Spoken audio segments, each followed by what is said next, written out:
Muito bem, saiu uma pesquisa da Ambima chamada Raio-X do Investidor Brasileiro, uma pesquisa que ela faz em parceria com Datafolha, em que eles vão às ruas, questionam uma cacetada de gente para entender como que está aí o investidor brasileiro, como é que está a população geral brasileira relacionada aos investimentos, às economias, à conjuntura econômica do país e por aí vai. É uma pesquisa super rica que aplica um questionário dessas questões para o Brasil inteiro, todas as regiões. É anual, já tem um histórico aí de alguns anos, está na 5ª edição.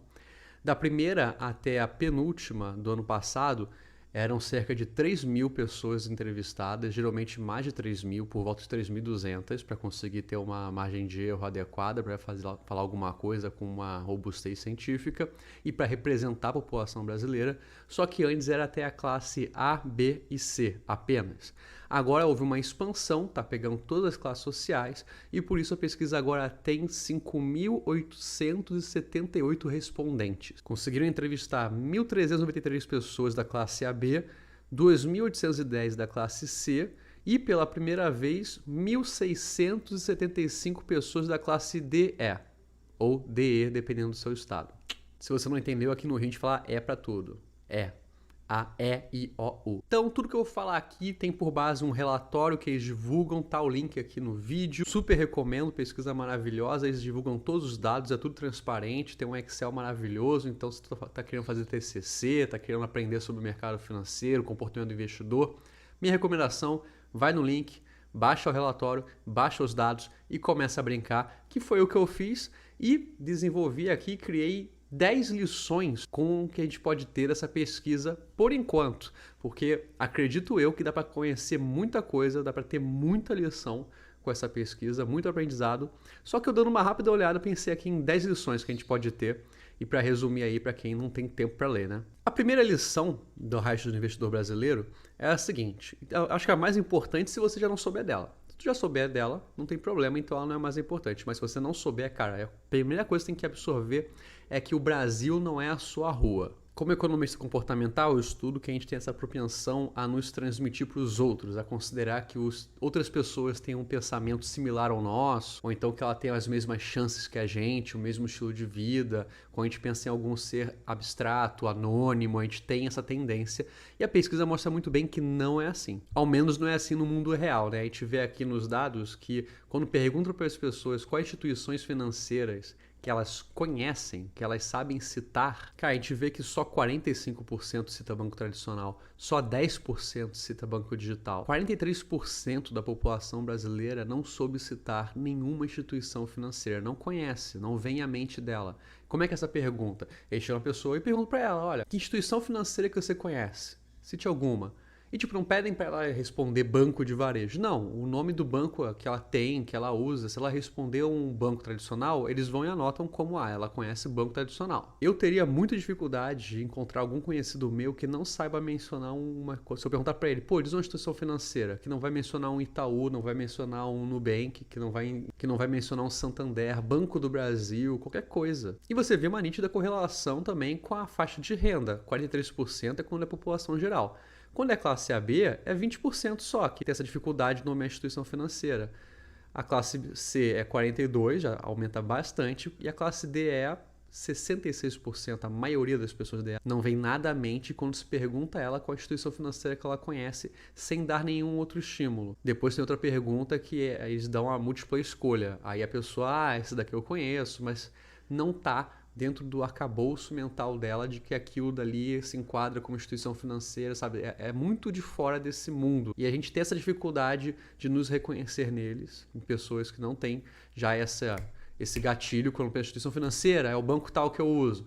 Eles não têm porque não está no dia a dia deles. E quando eu digo isso, não estou dizendo que eles não usam banco. É bem possível que eles usem, só que não está na mente deles o que é uma instituição financeira. Não é que eles não está na rotina deles pensar tanto nisso. E faz parte do nosso trabalho ter esse conhecimento para conseguir pensar em formas de agregar o máximo possível de pessoas, para ter esse entendimento, porque esse é entender de dinheiro, é entender de vida e é conseguir se defender de todo um sistema que é difícil. Ainda dentro dessa lição de que o Brasil não é só a sua rua, tem uma outra pergunta que é a seguinte: chega uma pessoa e a questionam sobre qual produto financeiro você conhece. O que vem à sua mente? A caderneta de poupança e ações na Bolsa de Valores são sempre as mais populares, historicamente, nessa pesquisa mesmo, e estão lá em primeiro lugar. Caderneta de poupança com 11% e ações com 10%. Mas eu de novo quero ressaltar aqui a quantidade de pessoas que respondeu que não conhecem nada, não consegue nem mencionar a caderneta de poupança. 72% dessas mais de 5 mil pessoas entrevistadas responderam que não vem nada à cabeça, não sei. Produto financeiro, investimento, não sei. Se você ver no relatório, a quantidade de pessoas que afirma que tem dinheiro na poupança é maior do que esse. Isso indica que tem muita gente que não tem a visão concreta do que é o investimento financeiro. E quando você pergunta isso para ela, deve pensar que é lobo de Wall Street, investindo loucamente. Mas não, investimento financeiro é sim botar dinheiro na caixa de poupança, é sim você comprar um título público de tesouro direto, e as pessoas têm que ter essa visão, que isso ajuda a você conseguir concretizar esse mundo, deixar ele mais fácil, para as pessoas terem os benefícios de conseguir ter uma vida financeira mais equilibrada. Claro, mais uma vez uma diferenciação aqui da faixa de renda, mas essa aqui é mais complicada até inclusive para a classe A. A classe AB, na verdade, 48% dos respondentes não pensaram em nenhum produto financeiro. Mas quando você vê a classe DE, 91%, quase ninguém soube dizer algum produto financeiro. Lembrando que estamos contando com poupança, hein? E aqui já quero entrar na segunda lição, que estamos passando por uma onda, por um efeito manada, por um fetiche das moedas digitais. Pegando os títulos públicos, títulos privados e moedas digitais e comparando os três, na classe A, tem 13% de títulos públicos de conhecimento, 14% de títulos privados, na margem de erro vai dar o mesmo nível, e em moedas digitais cai um pouco. Beleza, está muito na mídia, é até compreensível, talvez. Isso ainda assim indica que seria necessária uma melhor divulgação desses títulos públicos e privados. Mas o que me chamou realmente a atenção foram os números da classe C, porque você vê títulos públicos, 4% da classe C respondeu que conhece algum título público, deve ter respondido algum Tesouro Selic, algo do tipo. Ainda 4%, a mesma quantidade, respondeu que conhece algum título privado, deve ter respondido CDB provavelmente, ou algo do tipo, debêntures, quem sabe. Agora, moedas digitais foi o mesmo valor, então a mesma quantidade de pessoas da classe C, que tem geralmente alguma renda disponível até para conseguir investir, se lembra de títulos públicos, títulos privados e moedas digitais no mesmo nível. Outro dado que fortalece essa lição que eu estou passando é a pergunta sobre os produtos financeiros que pretende utilizar ou continuar utilizando no ano seguinte. No caso, seria agora, 2022. Quando você vê o histórico, olha como é que tá. Moedas digitais passou para o segundo lugar. A caderneta de poupança tem caído nos últimos anos. Tranquilo, faz sentido, a Selic caiu. Deu uma aumentada agora, de 2020 para 2021, nas respostas, quando pensam em investir em cadeia de poupança. Talvez tenha a ver com a taxa de juros. A Selic tá voltando, né? Mas agora, quando a gente para olhar as moedas digitais, elas estavam estagnadas em 2% na pretensão de investimentos.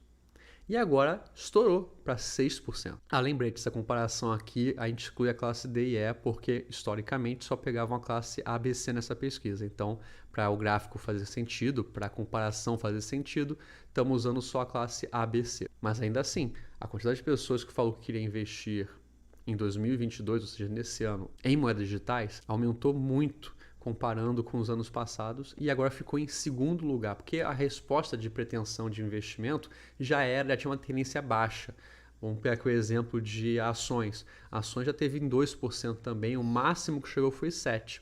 E agora está em 5% e moedas digitais está em 6%. Na margem de erro pode ser um empate, mas ainda assim não há como negar o aumento da popularidade das moedas digitais. Então a lição 2 é que está tendo aí esse movimento, esse fetiche nas moedas digitais. A terceira lição não é nenhuma surpresa. Nós, brasileiros, investimos pouco. Aqui a liderança de investimentos é a classe AB, também não é surpresa nenhuma. Existe uma correlação significativa entre a quantidade de renda da pessoa e o quanto que ela investe. Faz todo sentido lógico. E o número assustador de brasileiros que afirmou não ter feito nenhum investimento financeiro em 2021 é de 82%. E lembrando que nessa pesquisa, investimento financeiro também se enquadra em caderneta de poupança. Então, 82% dos respondentes, isso de todas as classes, considerando todas as classes, disseram que não botaram nenhum dinheiro que eles entenderam como investimento na caderneta de poupança. Como são perguntas autorrelatadas em forma de questionário, é um questionário muito bem feito porque ele não é online, ele é físico. O Datafolha vai lá com o tablet, pergunta, ele pergunta para a pessoa, é muito bem feito. Mas ainda assim é possível ver algum ruído aí da pessoa que botou um pouco de dinheiro na poupança, mas foi mais um movimento de carteira, talvez não tenha respondido pensando em que não é ainda investimento.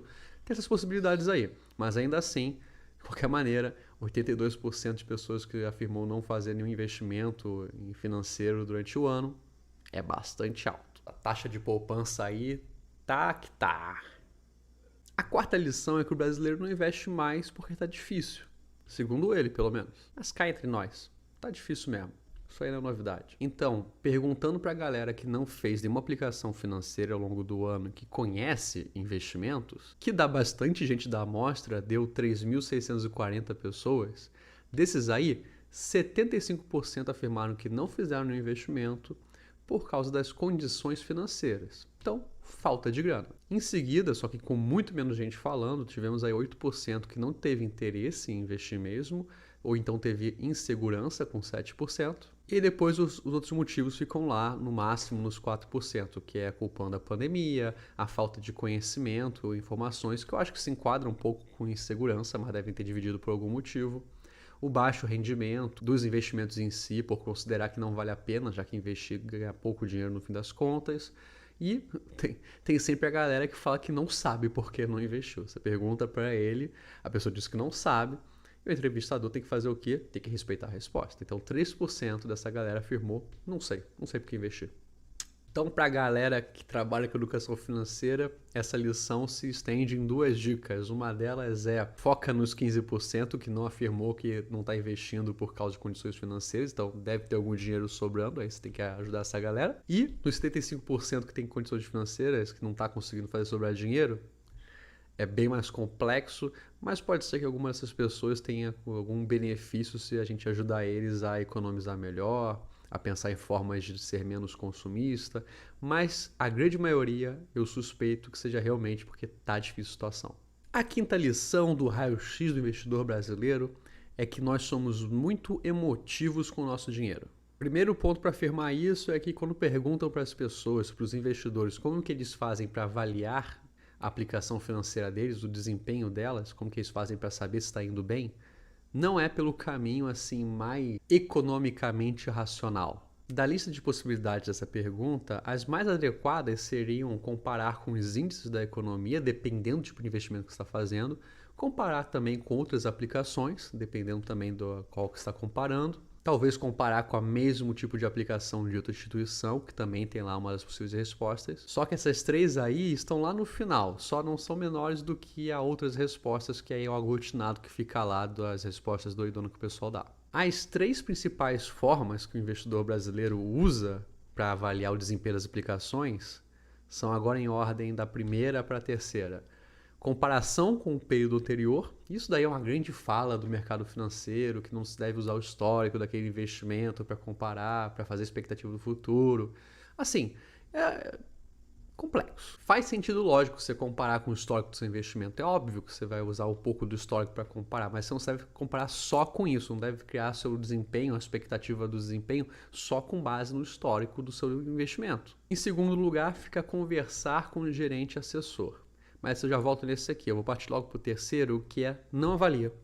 Então, tem pessoas, isso a gente já viu em várias pesquisas, que não gostam de pensar na vida financeira delas, nem avaliam, nem veem, nem olham, só botam o dinheiro e reza para Deus para dar tudo certo e não dar nenhum problema, ela não perder o dinheiro dela. Mas ficar fazendo essa avaliação de desempenho, ficar verificando, é um estresse emocional que para algumas pessoas pode ser muito grande e realmente não vale a pena. Bem, e a parte de que avalia o desempenho para conversando com o gerente ou então com o assessor ou outro cargo de profissional do investimento, que os 25% responderam, eu vou também associar com uma outra pergunta que fizeram, que é como as pessoas se informam sobre os produtos na hora de investir. Então, antes era a pergunta do desempenho, agora é a pergunta sobre como se informa para decidir qual investimento vai fazer ou então se vai investir. E aí, de novo, temos duas respostas que ficam em primeiro lugar, que são muito emotivas. Na margem de erro, elas empatam, que a diferença delas é de 1 ponto percentual apenas, que é falar com o gerente ou com o assessor presencialmente e falar com amigos ou parentes. Então, estamos falando aqui de um público investidor, que é o nosso público brasileiro, que ainda precisa muito de um rosto confiável, de um rosto amigo, para ele conseguir ter esse passo de investir. E a pesquisa ainda foi além, essa última edição, para entender um pouco sobre esses amigos e parentes. E aí perguntaram se a pessoa que respondeu que pesquisa, que verifica sobre investimentos consultando amigos e parentes, se ela vê pelo menos se eles trabalham no mercado financeiro, se eles têm algum tipo de crachá, algum tipo de certificação. E viram que menos da metade faz isso. 46% apenas afirmou que esses amigos e parentes são do mercado financeiro e entendem do assunto. O resto é amigo e parente. É alguém que você confia, é seu tio, é seu vizinho, é seu amigo da escola, da faculdade. É aquela pessoa que tem um ar de confiança para você, já se mostrou ser uma pessoa competente em várias áreas, provavelmente. Mas será que é competente em investimentos? Talvez seja, não sei. Quem sabe seja eu que sou muito desconfiado. Vou aproveitar que estamos falando de falar pessoalmente com o gerente, assessor, falar com amigo e parente, e já vou engatar na 6ª lição, que é nós prezamos pelo contato, que é muito próximo da lição que nós somos emocionais com o nosso dinheiro, com nossos investimentos, mas essa daí eu acho que merece uma vírgula a mais. A gente preza pelo contato, talvez muito por essa insegurança emocional, mas isso é um fato. Muitas respostas indicam isso. As pessoas querem ir fisicamente para entender sobre os investimentos, sobre a vida financeira delas e para o ato de investir mesmo. Porque tem uma pergunta no questionário justamente que questiona quais meios utiliza para fazer uma aplicação financeira e o que está lá em primeiro lugar pessoalmente no banco. E isso aí condiz muito com a lição número 1 também, de que o Brasil não é só a sua rua. Acredito que muitas pessoas, assim como eu, tenham essa visão e tenham contato com pessoas que atualmente fazem seus investimentos, fazem todas as suas transações bancárias no celular. Mas isso ainda não é o padrão brasileiro. A galera que responde pelo aplicativo no banco representa 45%, enquanto a galera que responde que vai pessoalmente no banco está em 48%. Claro que tem pessoas que podem responder as duas coisas. Então, de forma muito inteligente, essa pesquisa pergunta qual que é o meio preferido e assim a pessoa tem que responder apenas um. E aí continua o pessoalmente no banco ganhando, 40% da amostra responde o pessoalmente no banco e 36% responde que é o principal, o meio preferido de investir, de fazer a aplicação financeira é pelo aplicativo do celular. Mas claro, se você pegar os dados e você pegar as outras formas de investir, além do aplicativo no banco que se enquadram como digitais, como indo no site do banco, ou então no aplicativo da corretora, site da corretora.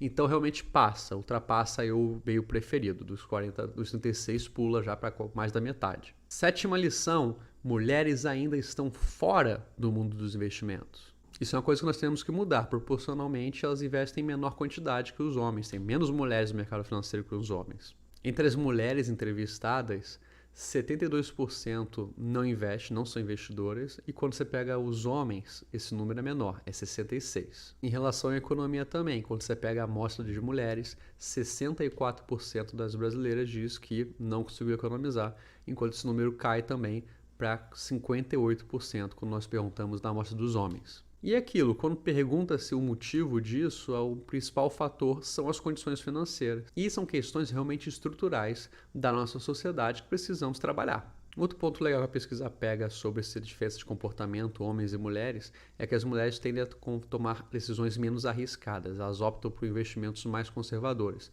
Tem aqui que 83% delas têm o dinheiro na poupança, enquanto só 68% dos homens têm dinheiro na poupança. Eu sou um entusiasta do comportamento conservador nos investimentos. Eu sou bastante. Considero sim que quem tem dinheiro para pôr na poupança tem coisas muito melhores para se colocar, mas antes de botar lá do que não botar em lugar nenhum.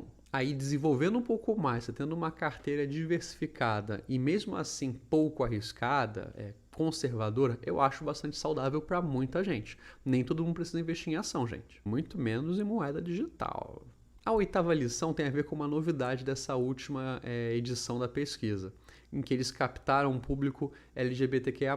E a oitava lição é justamente essa: as pessoas LGBTQIA+, elas investem da mesma forma que todo mundo, que os héteros, que o que sobrou. Só que elas provavelmente possuem mais insegurança relacionando com traumas. Porque 40% da população LGBTQIA+, captada na amostra da pesquisa, respondeu que o principal objetivo que eles querem realizar com o dinheiro, com os investimentos deles, é o sonho da casa própria. E no caso dos heterossexuais, a parcela que quer comprar o imóvel, ela é muito menor. De 40% dos LGBTQIA+, os heterossexuais são apenas 28%. Isso me deixou refletindo se não tem a ver com uma série de histórias trágicas em que pessoas que se assumem a orientação sexual diferente de heterossexuais acabam perdendo essa segurança do lar. As famílias desistem da pessoa, expulsam ela, situações horríveis. Uma outra questão interessante que a pesquisa captou com uma diferença estatisticamente significativa foi que as pessoas heterossexuais, elas preferem ir pessoalmente no banco, enquanto o público LGBTQIA+, prefere fazer os investimentos via aplicativo do banco. Isso também pode ter a ver com o mercado financeiro ainda ser muito conservador e trazer algum tipo de insegurança, mas também isso é uma mega hipótese. Ou talvez a gente descubra no futuro que as pessoas que afirmam uma orientação sexual diferente da heterossexualidade tem alguma outra variável que correlacione com o uso de mídias digitais, uso de tecnologia, quem sabe. A nona lição é muito simples. A minha geração é a melhor. Pronto. Tá, talvez você queira que eu explique melhor. Essa pesquisa ela faz o recorte de gerações e ela divide da seguinte forma. Temos 76+, que é conhecido como a geração silenciosa, Silent Generation, mas aqui no Brasil esse nome não pega muito. Tem a galera que está hoje com entre 61 e 75 anos, que são os Baby Boomers. Tem a galera que está entre 41 e 60, que é a geração X. Tem a galera que está entre os 26 e os 40 anos, que sou eu, que são os Millennials. E tem a galera que tem de 16 a 25 anos, que é a geração Z. Já estão ficando velhinhos, inclusive. E eles viram que entre as gerações, os que têm mais brasileiros que investem é os Millennials e a geração X também. Ambos empatam em 33% da amostra. Só que quando pega uma pergunta sobre quem não guarda dinheiro nenhum, a geração X tem mais gente que fala que não guarda dinheiro nenhum do que a geração Y, que é a minha, Millennials. Mostrando que a minha geração é a que mais sabe lidar com o dinheiro, apesar de ser uma das que menos tem dinheiro. Vergonha em geração X, vocês têm mais dinheiro que a gente e vocês não estão sabendo usar. Dá pra nós. A geração Z também, que uma galera se interessa em saber sobre ela, a geração Z e os Baby Boomers são os que mais falam que não conseguem guardar dinheiro também. É possível, inclusive, que esteja acontecendo um movimento da geração Baby Boomer e também 76+, não conseguir guardar dinheiro, porque estão tendo que dar dinheiro para a geração Z sobreviver, e também não é muito dinheiro, então a geração Z também não consegue guardar dinheiro. Será? Não sei, mas faz sentido. Também vemos que tem muita sabedoria na geração dos Baby Boomers e a geração dos 76+, porque eles ignoram os criptoativos. E a minha geração talvez não seja a mais esperta, apesar de ser a que melhor investe, porque ela, junto com a geração Z, é a que mais investe em criptoativos. Uma outra correlação que também fica clara é essa parte de você ir fisicamente ao banco, fazer um investimento com o seu gerente lá, ter o contato presencial, tem uma correlação significativa assim com a idade da pessoa, ou seja, de qual geração ela é. Dá para fazer um gráfico de barra que ficaria igual uma escada caindo, em que a geração 76+, 81% deles fala que quer investir fisicamente, né, presencialmente no banco. Aí para os Baby Boomers já cai 10% para 71%. Geração X cai quase 20%, 52%. Millennials mais 20%, 32%. Geração Z cai mais 20%, mais de 20% inclusive, 15%. Da geração Z apenas 15% fala que investe presencialmente. Jovenzinhos tecnológicos. Daqui a pouco estão indo no metaverso investir. Isso, claro, também se expande para onde procura informações, onde pesquisa. A galera mais jovem tende a ser mais tecnológica mesmo. Isso é normal até para outros campos fora do investimento. A 10ª e última lição, com base na pesquisa do Raio-X do Investidor Brasileiro, é que nós ainda assim, apesar de tudo, somos otimistas. O brasileiro é otimista até o fim. Com base em que eu falo isso, tem uma perguntinha no questionário que é a seguinte: qual a expectativa da pessoa com relação ao cenário econômico para 2022? 59%, mais da metade da amostra respondeu que o cenário econômico de 2022 vai ser melhor. Erraram feio. 14% falou que ia ser igual, ficar na inércia, e 27% falaram que ia ser pior. Essa pergunta aqui, na verdade, ela tem alguns viéses de comportamento. As pessoas tendem a ter o viés do otimismo, excesso de confiança, em que elas projetam para o futuro uma versão melhor delas mesmas e melhor do mundo. Isso é uma tendência normal que é muito constatada em pesquisas de média. O interessante também desse dado é o quanto que a faixa de renda teve alguma significância. Da galera da classe DE, 62% falou que ia ser melhor a conjuntura. Então, talvez por elas precisarem mais que a conjuntura melhore, maior desejo delas, mais pessoas respondiam que, putz, é isso que vai acontecer, eu tenho fé, vai melhorar, vai dar bom. E não é só nisso, existem outras perguntas que fazem para pessoas que ainda não se aposentaram e pessoas já aposentadas dessa amostra. E se vê uma não conexão entre as respostas. Por exemplo, da galera não aposentada, 55% falaram que esperam se sustentar com a aposentadoria do INSS. Então, tem uma galera lá que vai sustentar de outras formas, tem uma galera que nem vai mudar tanto o padrão de vida, mesmo que isso sustente apenas com o INSS, e tem uma galera que provavelmente não tem noção mesmo. A questão é que quando perguntam isso para os aposentados, para quem já está lá vivendo a aposentadoria, esse número aumenta para 92%. Então a gente pode considerar, ceteris paribus, que tem uma galera aí que vai se surpreender na aposentadoria e vai acabar tendo que sustentar sim com o INSS. Também o número sobe muito quando comparamos as perguntas sobre se acredita que na aposentadoria as despesas vão aumentar. A galera não aposentada, só 46% responde que sim, acho que vai ficar mais caro a vida quando se aposentar. Esse número aumenta mais de 20% quando você pergunta para os aposentados. 67 deles falam que sim, ficou mais caro quando me aposentei. E são questões que mostram que a gente tem essa tendência a sermos otimistas e que, apesar de ser uma frase bem brasileira, o brasileiro tem fé, é otimista, que nos traz até uma visão positiva, é importante que a gente não caia numa ilusão. Então, essas aí são as 10 lições com base na pesquisa que é feita pela Ambima, encomendada pela Ambima, em parceria com o Instituto Datafolha de Pesquisa. Como eu falei no início, os links estão aqui na descrição. Fica o convite para você ir, ler o relatório, é muito bem escrito, é uma leitura até que bastante dinâmica, tem muito infográfico e tem, claro, muito dado. Tem muita informação que você pode contribuir, inclusive fazendo as suas pesquisas, que é o que eu estou tentando fazer, trazendo minha contribuição. Lembrando que essas 10 lições é uma parte ínfima de conhecimento que você consegue com essa pesquisa. Espero que tenha gostado. É isso. Tchau.